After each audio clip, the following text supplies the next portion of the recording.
Gloria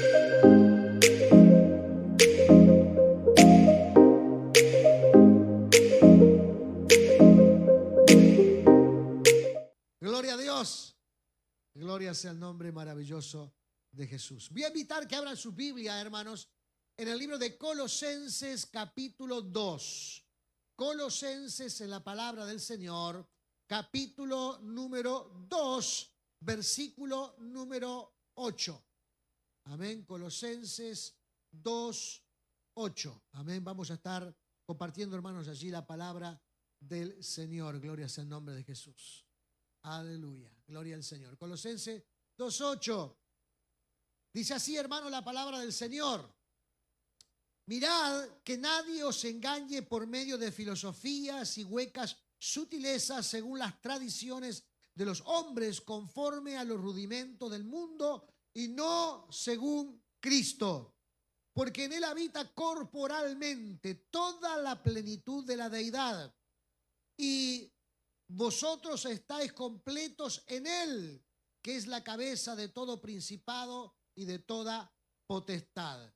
En él también fuisteis circuncidados con circuncisión no hecha a mano, al echar de vosotros el cuerpo pecaminoso carnal en la circuncisión de Cristo, sepultados con él en el bautismo, en el cual fuisteis también resucitados con él, mediante la fe en el poder de Dios que le levantó de los muertos. Y a vosotros, estando muertos en pecados y en las incircuncisiones de vuestra carne, os dio vida juntamente con él, perdonándoos todos los pecados, anulando el acta de los decretos que había contra nosotros, que no era contraria, quitándola de en medio y clavándola en la cruz. Y despojando a los principios y a las potestades, los exhibió públicamente, triunfando sobre ellos en la cruz. Por tanto, nadie os juzgue en comida o en bebida, o en cuanto a días de fiesta, las nuevas lunas nuevas o días de reposo, todo lo cual es sombra de lo que ha de venir. Pero el cuerpo es de Cristo. Nadie os prive de vuestro premio, afectando humildad y culto a los ángeles, entrometiéndose en lo que no ha visto, vanamente hinchado por su propia mente carnal, y no haciéndose de la cabeza, en virtud de quien todo el cuerpo, nutriéndose y uniéndose por las coyunturas y ligamentos, crece con el crecimiento que da Dios. Pues si habéis muerto con Cristo en cuanto a los rudimentos del mundo, ¿por qué? Como si vivierais en el mundo, os sometéis a preceptos tales como no manejes, ni gustes, ni aun toques, en conformidad y mandamiento y doctrina de hombres, cosas que todos se destruyen con el uso. Tales cosas tienen a la verdad cierta reputación de sabiduría en culto voluntario, en humildad y en duro trato del cuerpo, pero no tienen valor alguno contra los apetitos de la carne. Amén. Oremos al Señor. Padre amado, gracias te damos en esta hora, Señor eterno, en el nombre de Jesús. Te rogamos, Padre amado, en el nombre de Cristo, que tú ministres nuestras vidas, que nos llenes con tu gracia, Padre amado, en esta hora, que ilumines nuestro ser a la luz de tu palabra, Señor eterno, en el nombre de Jesús. Por cuanto tú eres digno, Señor amado, de toda alabanza, de toda gloria y de toda honra, Padre eterno, en el nombre de Jesús. Ministra, Señor amado, nuestras vidas. Háblanos a nuestros corazones. Llénanos con tu gracia, Padre, por cuanto tú, Señor, eres digno de toda alabanza, de toda gloria y de toda honra, Señor Jesús. Gracias te damos en esta hora, Padre, en el nombre glorioso y maravilloso de Cristo Jesús. Amén y amén. Gloria sea el nombre de Jesús. Aleluya. Para que podamos entender un poquito, hermanos, de qué está escribiendo aquí el apóstol Pablo a la iglesia de la ciudad de Colosa.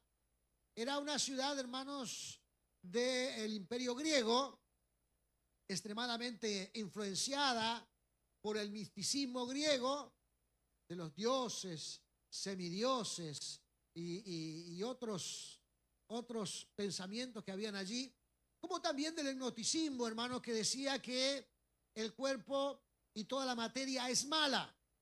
Todo lo que habita esta tierra es malo. Entonces, algunas personas ya dentro de la iglesia y algunos que habían ingresado sentían que Cristo no era suficiente. No era suficiente porque era un hombre.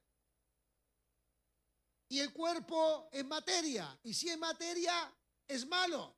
Entonces no puede ser que un Dios se haya encarnado y haya habitado entre los hombres. Entonces comenzaron a agregarle cosas al evangelio. Amén. Comenzaron a darles filosofías, pensamientos, ideas que estaban englobados, hermanos, en la cultura griega, que estaban mezclados con la cultura griega y quisieron hacer una especie de mixtura de evangelio y cultura griega para darle satisfacción a la gente, porque la gente ya no se estaba sintiendo satisfecha con la idea de que Cristo era suficiente.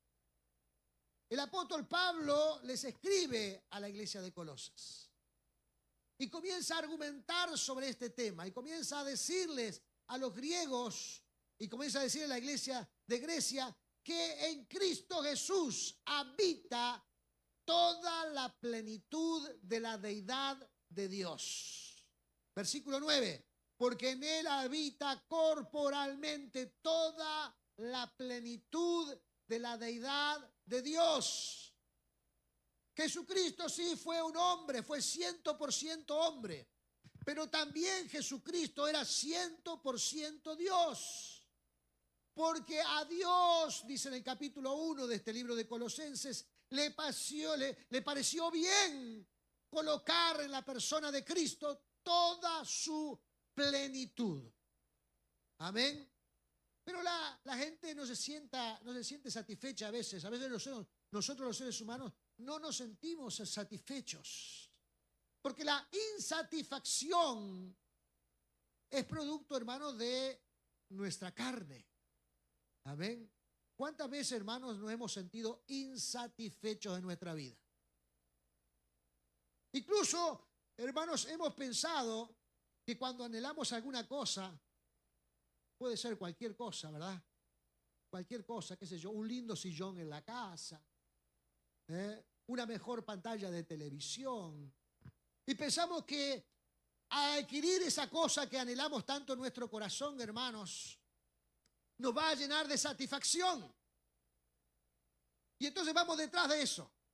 Y tratamos de esforzarnos y tratamos de hacer lo necesario. Incluso, hermanos, hasta en algunas ocasiones algunos no consideran el hecho de que se pueden llegar a endeudar para adquirir esas cosas, pero es tanto el deseo que aparentemente va a producir satisfacción, ese elemento, esa cosa, esa situación que estamos anhelando en nuestro corazón, que al fin y al cabo la alcanzamos y la tenemos y la ponemos allí y por un momento sentimos satisfacción en nuestros corazones. Pero pasa un poco el tiempo, pasa un poco los días, las semanas, los meses, y comenzamos nuevamente a sentir insatisfacción. Y ya aquella cosa que nos satisfacía ya no nos satisface. ¿A alguien le pasó esto, hermano? Estoy hablando de alguna rareza. Porque todos somos seres humanos. A mí me pasó muchas veces. Muchas veces me pasó, hermanos, que pensé que algo me iba a dar satisfacción y después que lo tengo, ya de pronto se esfuma la satisfacción y vuelvo a sentirme insatisfecho. Y tengo que poner, hermanos, voluntad de mi parte para decirme que las cosas no producen satisfacción permanente. Que las cosas de esta tierra no producen satisfacción permanente. ¿Y qué más? La insatisfacción es producto de mi naturaleza caída. Por lo tanto, siempre va a estar allí. Es de mi carne, es de mi ser. Entonces, la gente de Colosa, hermanos, ya no se sentían satisfechos con Jesús. Jesús ya no era suficiente. Y entonces comenzaron a agregarle cosas al evangelio. Algunos pensamientos que pensaban que eran extraordinarios. Algunas explicaciones maravillosas. Ustedes se acuerdan, hermanos, que la gente de griega, los griegos, hermanos, tenían un lugar un anfiteatro donde siempre estaban esperando que alguien viniera y contara algo nuevo. Y un día llegó Pablo y fue allí a ese lugar y y todo el mundo se agolpó porque pensaba que Pablo iba a traer algo nuevo. Estaban siempre abiertos a algo nuevo. La gente siempre estaba esperando algo nuevo. Y hoy día, hermanos, aún entre la propia... Porque este no es un mal, hermanos, que se haya quitado de la tierra. ¿Por qué? ¿Por qué no se ha quitado de la tierra? Porque este mal, hermano, está incorporado en nosotros. Donde siempre queremos escuchar algo nuevo, algo fascinante, algo extraordinario, algo que nos asombre, algo que nos diga, ¡pah! ¡Qué tremendo! Y a veces esas cosas, hermanos, las vamos agregando al Evangelio. Vamos acoplándola al Evangelio. ¿Por qué? Porque decimos, el Evangelio no es suficiente, tenemos que agregarle algunas cosas. Y a veces también lo hacemos con el culto. Esto de cantar, escuchar la palabra del Señor, esto de escuchar testimonios, esto de compartir ciertas estrategias, ya no son suficientes, tenemos que agregarle algo más. Y hoy en los cultos se están agregando cosas nuevas, y una más y otra más, producto, hermanos, de lograr que el corazón del ser humano esté satisfecho. Pero el corazón del ser humano, hermanos, es de nuestra naturaleza caída y por lo tanto, hermanos, va a producir siempre insatisfacción en nuestras vidas. Por eso dice la palabra del Señor, hermanos, que tenemos que contentarnos en Cristo Jesús, porque Él es Dios, porque habita toda la plenitud de Dios. Y el Señor Jesucristo dice aquí, donde habita toda la plenitud de Dios, ¿dónde se encuentra hoy día? ¿Dónde está hoy día? ¿En qué lugar está? Está aquí, en nuestro corazón. Amén. Está aquí en nuestra vida.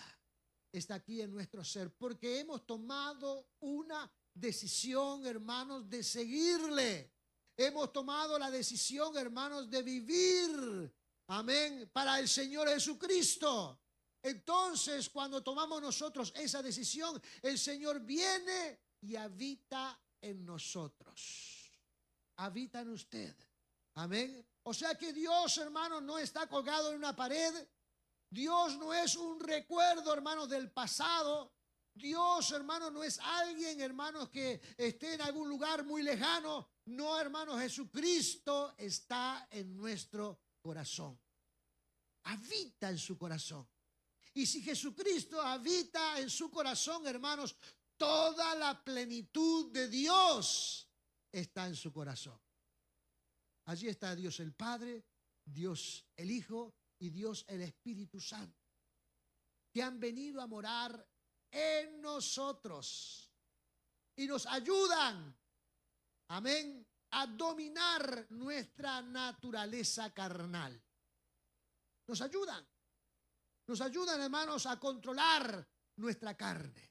Por eso dice aquí, hermanos, que hay dos símbolos muy importantes, amén, del antiguo pacto y del nuevo pacto, que hacen, que nos dan la seguridad, hermanos, de que nosotros debemos sentir satisfacción en Cristo. Número 1 dice, versículo 11, en él también fuiste circuncidados con circuncisión no hecha a mano, al echar de vosotros el cuerpo pecaminoso carnal en la circuncisión de Cristo. La incircuncisión, hermanos, era una señal de que el individuo le pertenecía al Señor y que por lo tanto entraba en el pacto de bendición que Dios había establecido con el pueblo de Israel. Era beneficiario por el acto de la circuncisión. Eso no cambiaba la conducta del corazón ni cambiaba la conducta carnal del ser humano, pero estaba la señal allí que Dios lo había aceptado a través de esta señal. Ahora, en el nuevo pacto no se practica más la incircuncisión. Aunque hay algunos que pretenden que se siga practicando, pero esto se ha extendido a través del tiempo. pero ya no se practica más. Pero dice, hermanos, que cuando Cristo viene en nuestro corazón, Él practica una incircuncisión interna, que no es física. No es física, no se lleva a cabo, hermanos, el acto de la circuncisión en forma práctica, pero causa un efecto mayor la incircuncisión que Cristo hace en nuestro corazón. Porque dice que elimina de nosotros, de nuestro cuerpo carnal, amén, elimina de nosotros, hermanos, esa conducta pecaminosa que teníamos antes de venir al Señor. Entonces, ese acto, hermanos, es un acto simbólico que se retrotrae a la circuncisión hecha a través del pueblo judío en el primer pacto, que uno pertenecía al pueblo de Dios. Ahora, a través de la obra que Cristo hace en nuestro corazón, nosotros pertenecemos al pueblo de Dios. Amén. Un pueblo que no era reconocido por Dios, un pueblo que estaba apartado de Dios, un pueblo que no le pertenecía al Señor, porque vivíamos lejos, siguiendo una conducta pecaminosa, una conducta carnal, viviendo según nuestros parámetros, nuestros pensamientos, nuestras ideas. Pero una vez que viene Cristo, hermanos, a nuestro corazón, Él nos unifica, amén, en el nuevo pacto a través de la bendición de que Cristo hace un acto, hermano, de transformación en nuestra vida, quitando esa conducta carnal. Aunque algunos de nosotros, hermanos, estamos siempre luchando, ¿verdad? Siempre luchando para no pecar, siempre luchando para no equivocarnos, siempre luchando para no errar. Pero esa conducta, hermano, de luchar permanentemente, habla, hermanos, de la obra redentora en Cristo en nosotros. Porque dice aquí la palabra del Señor, hermanos, en el versículo número 14. Vamos a leer desde el 13. Y a vosotros, estando muertos en pecados y en la incircuncisión de vuestra carne, os dio vida juntamente con Él, perdonándoos todos los pecados. Y dice, y anulando el acta de los decretos que había contra nosotros, que nos era contraria, quitándola de medio y clavándola en la cruz. Así que había allí, hermanos, alguna especie de escribano que iba anotando, hermanos, nuestras fechorías. Yo no sé, hermano, la mía capaz que llegaba a la puerta. Si estaba anotándola de a una, esa acta que decía, hoy Antonio sintió envidia por fulano, hoy Antonio pensó mal de sultano, hoy Antonio, y iba apuntando, capaz que era muy larga, yo no sé. Pero eso estaba escrito, no solo la mía, la de todos, estaba escrito. Y era, hermanos, elementos acusatorios hacia nuestra persona, que nos decían quiénes éramos. Estaba todo, hermanos, escrito en un acta. ¿Se imagina, hermanos? Qué vergüenza. Qué vergüenza. Si alguien leyera en público mis actos, hermanos, qué vergüenza. Ponerme colorado era poco, hermanos. Pero eso es lo que estaba establecido, hermanos. Alguien allí estaba designado, no sé si era un ángel o quién era, estaba designado por cada una de las personas que componemos, amén, esta congregación. Estaba allí y estaba escribiendo, fulano tal cosa, sultano tal cosa. Mengano jugó a la quiniela, sultano habló mal de perengano y seguía la lista, ¿no? Y capaz que era un rollo enorme, enorme. Ahora Jesús, hermanos, viene y dice que observa esa lista pecaminosa. Esa lista, hermanos, nos llevaba directamente a la condenación eterna. No había forma de escapar. ¿Quién podría hacer mérito para ir borrando toda esa acta? Nadie. Estábamos condenados y nos llevaría a un lugar muy oscuro. Pero Jesús, dice aquí la Escritura, hermanos, estando en esa condición, muertos en nuestros delitos y pecados. Toma esa acta, amén, ese rollo enorme de fracasos en nuestras vidas, amén, lo toma, porque usted sabe que nosotros somos muy condescendientes con nosotros mismos. Quiero hacer este paréntesis porque esto es muy importante. Nosotros somos muy condescendientes con nosotros mismos. Somos tan condescendientes, hermanos, que tenemos una explicación por cualquier error que hayamos cometido o por cualquier pecado que hayamos cometido. Le voy a dar un elemento gráfico. Un día estábamos portándonos muy mal con mi primo. Mi primo tiene la misma edad, pero en aquel tiempo teníamos 14, 15 años. Estábamos portándonos mal como cualquier muchacho de 14, 15 años que no conoce al Señor se está portando mal. Y estábamos tirándole piedra a la vecina. Y nos escondíamos. Y nos escondíamos para que nadie nos viera. Y cada vez que la vecina salía para afuera no veía a nadie, pero entraba para adentro y le sonaban las piedras de vuelta. Y estuvimos así un buen rato riéndonos de la vecina.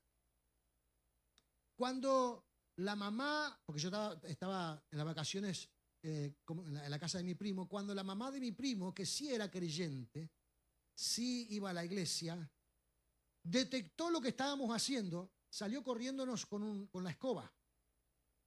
A mí no me alcanzó porque yo corrí más rápido, pero a mi primo sí lo alcanzó y le rompió el palo de la escoba en la espalda. Entonces cuando vio lo que hizo, le dijo a mi primo, ¿viste lo que me hiciste hacer?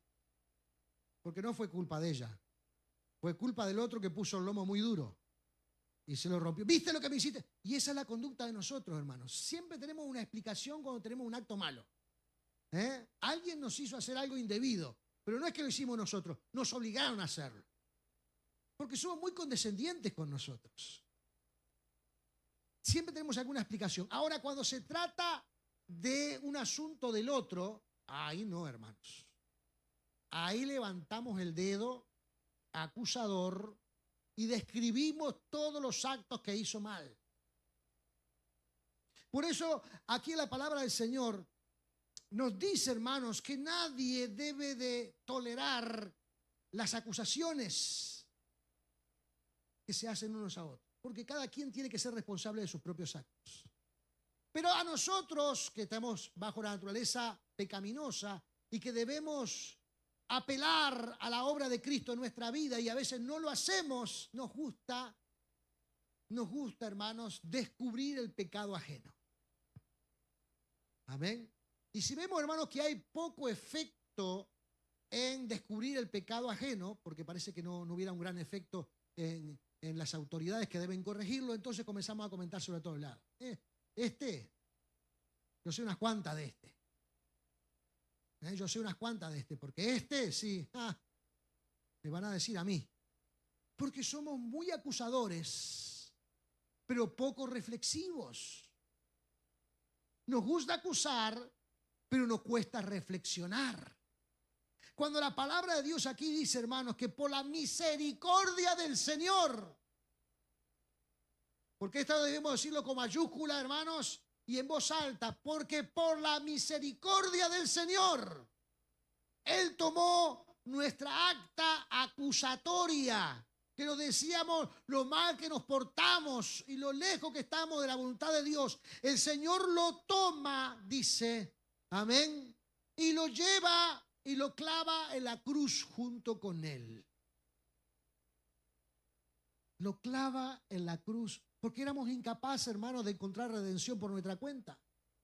Éramos incapaces. Entonces, Él lo toma y lo lleva a la cruz. Pero no el mío solamente. El mío, el de todos ustedes. Pero la Biblia dice que del mundo entero. ¿Se imagina la carga que Jesús llevó a la cruz? ¿Se imagina la presión que experimentó el Señor?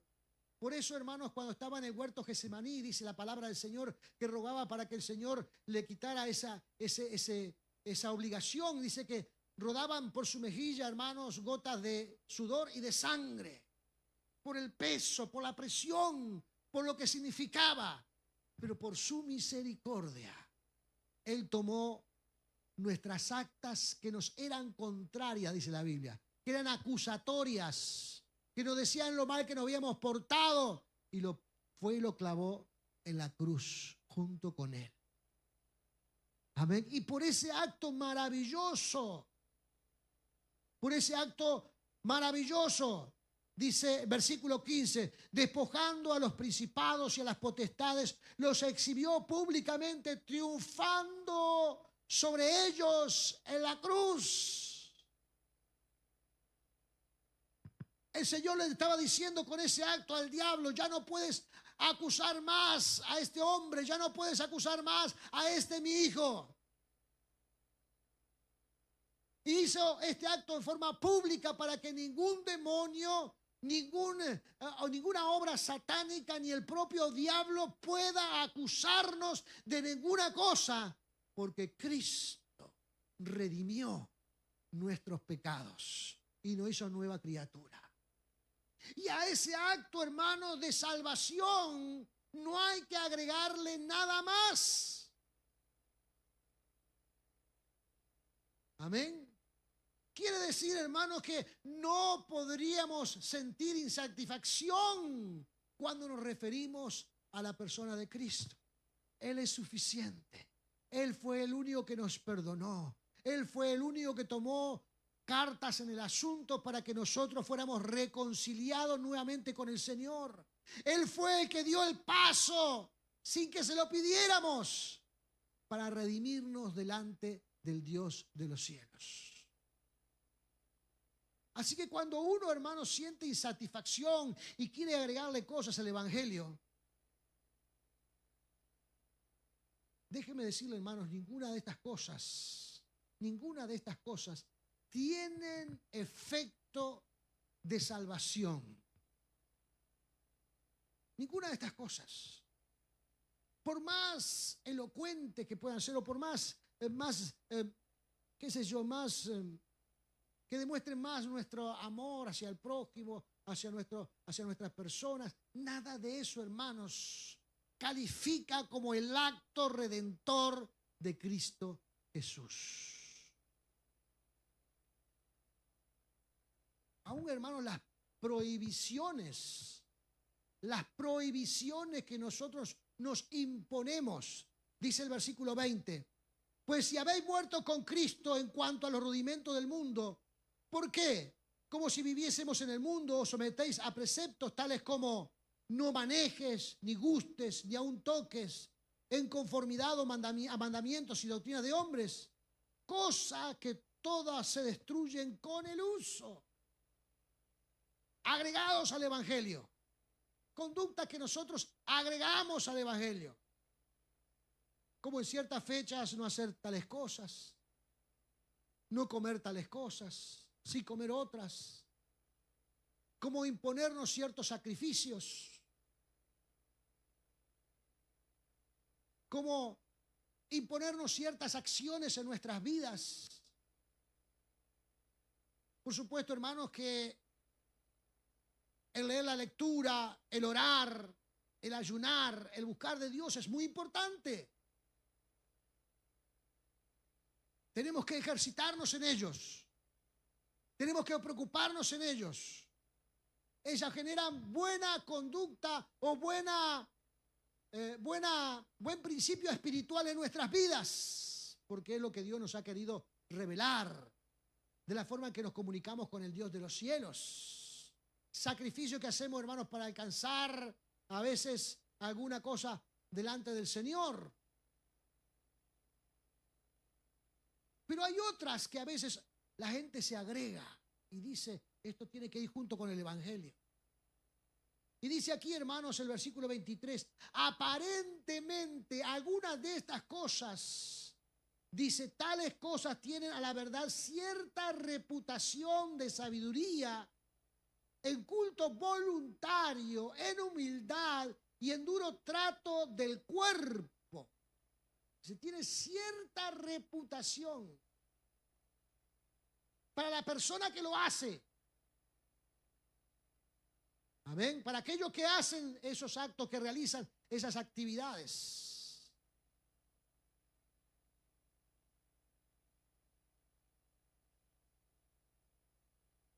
Es como un duro trato para el cuerpo, para someter al cuerpo a la voluntad del Señor. Y esos actos voluntarios, dice, tienen buena reputación para quien lo hace. Pero no podemos andar por ahí obligando a los demás que lo hagan. Eso es bueno para nosotros, que lo hemos entendido y que nos parece bien.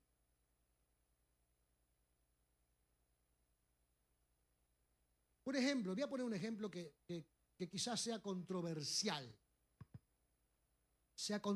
Hay muchas iglesias hoy día que están empleando los 21 días de ayuno de Daniel.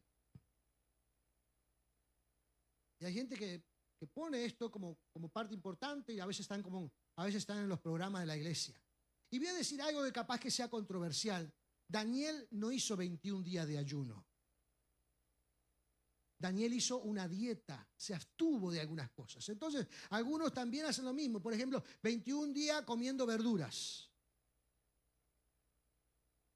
Bueno, eso puede tener buena reputación porque las verduras son buenas. Las carnes rojas son malas, dicen algunos. Ahora volvieron a ser buenas, porque hace unos años atrás las carnes rojas eran malas, pero parece que ahora tienen...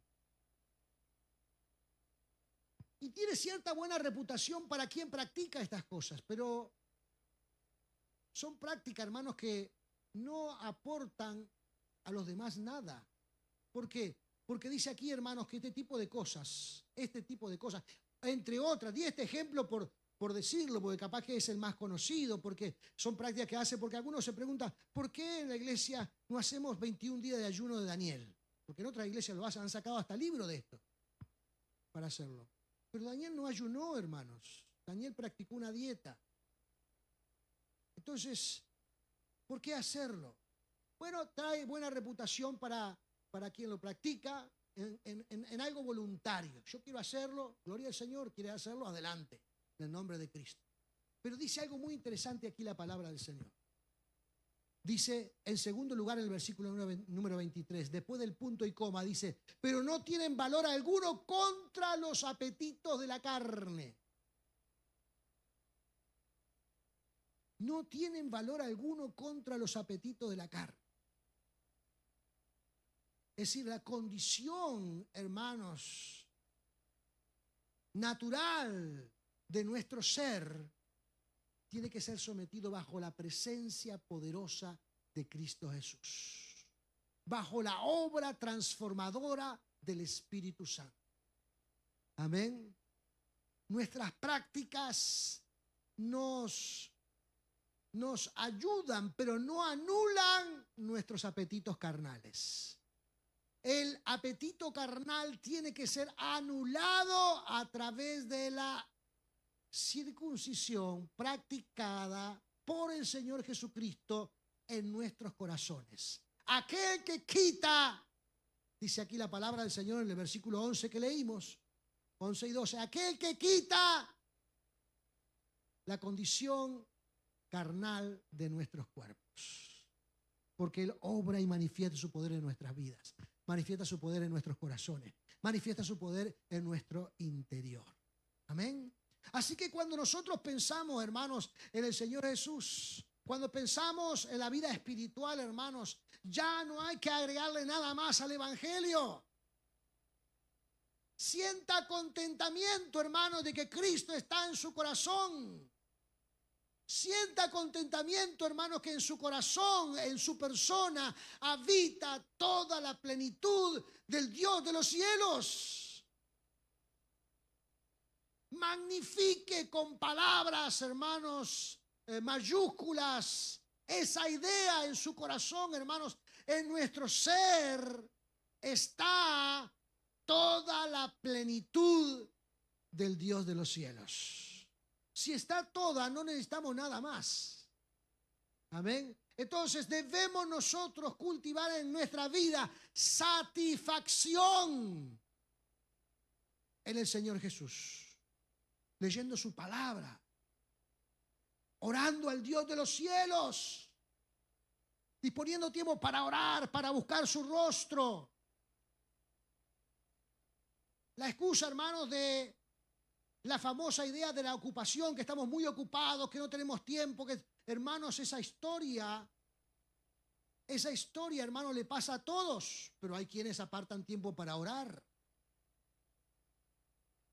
Hace poquito me llamó una mujer, una persona, para decirme si en la iglesia practicábamos el exorcismo. Dije, bueno, si alguien se manifiesta en el culto, sí, hermano, practicamos liberación, ¿cómo no? Ah, dice, porque yo estoy muy endemoniada. Ella misma se diagnosticó que estaba muy endemoniada. Digo, ¿por qué dice eso? Ah, porque a veces me incorporo y se me dan vueltas los ojos, y hago gesticulaciones con el cuerpo. Ah, digo, pero usted me dijo que era cristiana. Sí, ¿y a qué iglesia va? A una iglesia allá. Ah, pero entonces usted va a una iglesia. Sí, pero allá no practican el exorcismo. Aparte voy poco. ¿Cómo que va poco? Si es cristiano no puede ir poco, tiene que ir semanalmente a la iglesia, por lo menos. Dice, no, pues yo soy una persona muy ocupada. Tengo hijos, soy madre, tengo hijos, tengo que atender a mi esposo, tengo mis actividades. Bueno, pero esas son las ocupaciones de todos los hermanos de la iglesia. Todos los hermanos de la iglesia tienen ocupaciones. Todos los hermanos de la iglesia tienen trabajos. Todos los hermanos de la iglesia tienen sus deberes cotidianos. Pero aún así, hacemos el tiempo para seguir a nuestro Señor. Porque a Él nos debemos. Porque de Él dependemos. Porque a Él tenemos que rendirle cuentas. Entonces le dije, venga al culto del domingo y luego conversamos con usted y si se manifiesta la liberamos. Y me dice, no, yo la vuelvo a llamar, dice, yo lo vuelvo a llamar para ver. O sea, hay gente, hermanos, hay personas que no consideran el hecho de que debemos apartar tiempo para estar con el Señor. Amén. Cuando nosotros amamos a alguien, nuestra esposa, a nuestro esposo, a nuestros hijos, a nuestros padres, a nuestra madre, hermanos, estamos deseosos por apartar tiempo para pasar con ellos porque los amamos. ¿No es así? Y si usted no lo ve, hermanos, por algún momento, por algún tiempo, por algunos días, inmediatamente usted busca ocasión para estar con ellos. Yo hago eso con mis hijos y con mis nueras y con mis yernos. Si veo que no están viniendo o que no lo he pasado algún día, eso los llamo. Llamo a mis hijos para que, a ver cómo está acá la cosa, los llamo, ¿está todo bien? Porque pasé una semana y no los vi, yo no puedo pasar una semana sin verlos. Porque los amamos. Ahora, si nosotros decimos que amamos a Cristo, pero no hay fuego en nuestro corazón para pasar tiempo con Él, entonces nuestras palabras dicen una cosa que no sentimos en nuestro corazón.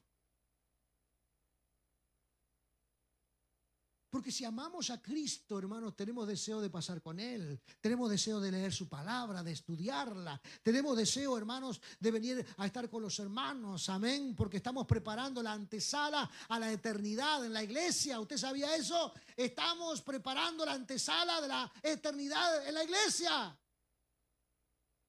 Por eso amo a los hermanos. Y si por ahí paso una semana o dos sin verlos, los escribo, los llamo, en algún caso hasta los visito. No a todos porque tienen horario muy extendido, algunos de trabajo y no sé cuándo los voy a ubicar. Pero a los que sí sé, por ahí los visito. ¿Por qué? Porque hay que manifestar con hechos, hermanos, lo que sentimos en nuestro corazón. Y si nosotros decimos que amamos al Señor, tenemos que vivir, hermanos, ese amor, reflejando ese amor en Cristo Jesús. Por lo tanto, amén, por lo tanto, debemos reconocer que Jesús habita en plenitud de nuestros corazones. Y este es el tema que trata Pablo en el libro de Colosenses. En casi toda la extensión de este libro trata ese tema, porque los griegos pensaban, no, Cristo no puede ser un Dios porque Él fue hombre. Y ellos en su mitología tenían a dioses, a semidioses. Jesucristo no calificaba ni siquiera como semidios. porque era hombre y los hombres son malos y tenemos carne mala y la materia es mala. Y entonces comenzaron a agregarle cosas para sentir satisfacción. Hoy nosotros sabemos que Cristo nos satisface. Amén. Cristo nos satisface. Y que al Evangelio no hay que agregarle nada más. Y que nosotros leemos la palabra porque es nuestro alimento espiritual. Y nosotros oramos al Señor porque a través de la oración hablamos con el Dios eterno. Amén. Y nosotros venimos a la iglesia porque en la iglesia nos juntamos para adorar al Señor. Nos juntamos para adorar y glorificar el nombre de Cristo. Por eso, hermanos, Jesucristo debe ser suficiente en nuestras vidas.